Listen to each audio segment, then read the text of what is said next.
नमस्कार दोस्तों, news live में आप सभी का स्वागत है। मैं हूं आपके साथ खुशबू सिंह। और वामिस सॉफ्टवेयर से जल संसाधन विभाग की जो समस्या है वो अब कम हो सकती है। मॉनसून सत्र शुरू हो चुका है और इसी के चलते बिहार में बाढ़ की भी खबरें काफी क्षेत्रों से आ रही है, यानी कि बाढ़ जैसी स्थिति उत्पन्न हो सकती है। इसी के चलते ये जो वामिस सॉफ्टवेयर है ये आगे चल के शायद बाढ़ की स्थिति को कंट्रोल करने में मदद कर सकता है, क्योंकि इससे इसका एक ऐप भी बनाया गया है जिससे सारी डिटेल्स दरअसल ऐप पे अपलोड की जाएंगी और ये जल संसाधन विभाग को एक तरीके से मदद कर सकता है इस स्थिति में। खास तौर पे जब मॉनसून सत्र आ गया है, इस स्थिति में 1 जुलाई से इसको लागू किया जाएगा। क्या कुछ इसकी डिटेल्स हैं वो आपको बता देते हैं। वामिस सॉफ्टवेयर के साथ साथ वामिस ऐप भी तैयार किया गया है जिसमें जल संसाधन विभाग के राज्य भर के अभियंता एवं कर्मी अपने क्षेत्र की योजनाओं से संबंधित रियल टाइम अपडेट अपलोड करेंगे। वामिस एक आधुनिक सॉफ्टवेयर है जो एक विशिष्ट निर्माण परियोजना कार्य के पूरे जीवन चक्र को स्थापना से लेकर अंतिम समापन तक शामिल करता है और इसमें प्रशासनिक अनुमोदन, तकनीकी प्रबंधी और ई मैप बुक, ईएमबी बिलिंग, सर्वेक्षण आदि जैसे कार्य शामिल हैं। बिहार में मॉनसून का प्रवेश हो चुका है और बिहार के कई इलाकों में बाढ़ जैसे हालात सामने आने लगे हैं।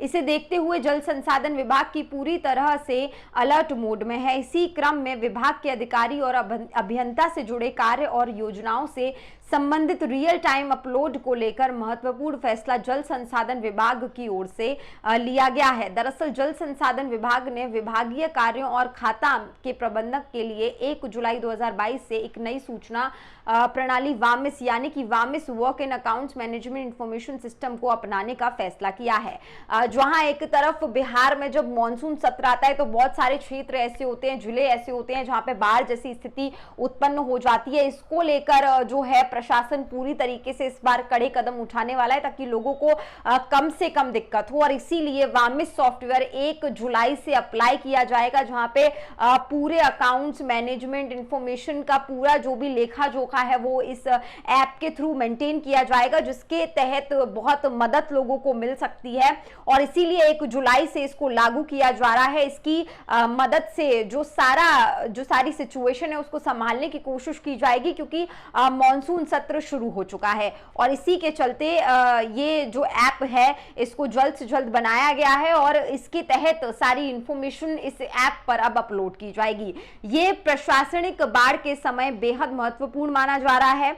इसकी जरूरत क्यों है यह इससे ही समझाया जा सकता है कि प्रशासन के पहले दिन वीडियो मुजफ्फरपुर, समस्तीपुर, कटिहार और गोपालगंज जाने के अभियंता व कर्मियों को कॉन्फ्रेंसिंग के माध्यम से एक साथ जोड़ा गया है। इसमें बाढ़ नियंत्रण एवं जल निकासी के लिए क्या उपाय किए जा सकते हैं या किया जाना है, इससे देखते हुए इन्हें प्रशिक्षण के जरिए जानकारी दी गई है।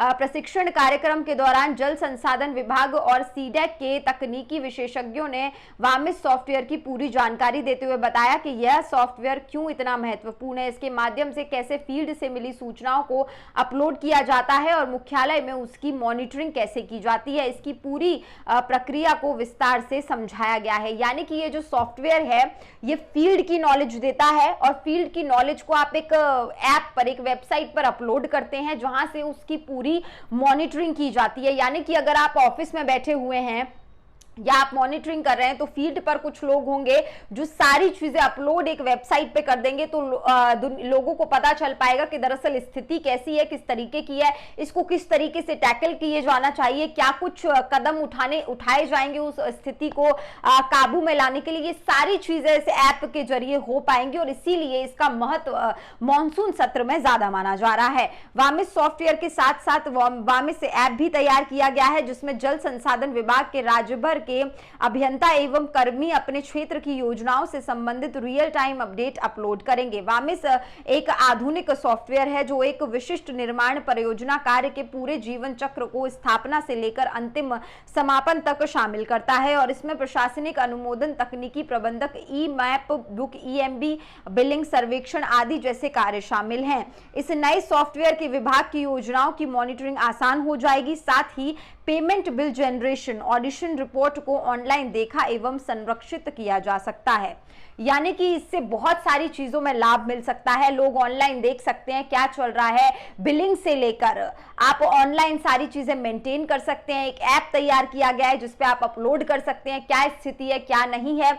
उसके साथ साथ उसकी मॉनिटरिंग जो है वो प्रशासन करेगा और इससे जो बाढ़ की स्थिति है उसमें कुछ हद तक नियंत्रण यानी कि काबू पाया जा सकता है, ये लोग मान रहे हैं। और ऐसे मौके पर इस सॉफ्टवेयर का आना बेहद महत्वपूर्ण माना जा रहा है। तो हाल फिलहाल आपकी राय क्या है इस खबर पे, आप हमें कमेंट करके जरूर बताइएगा। अगर आपको वीडियो पसंद आया है तो इसको लाइक और शेयर करना बिल्कुल भी ना भूलें और तमाम ऐसी बड़ी खबरों के लिए आप न्यूज़ लाइव के साथ बने रहिए। नमस्कार।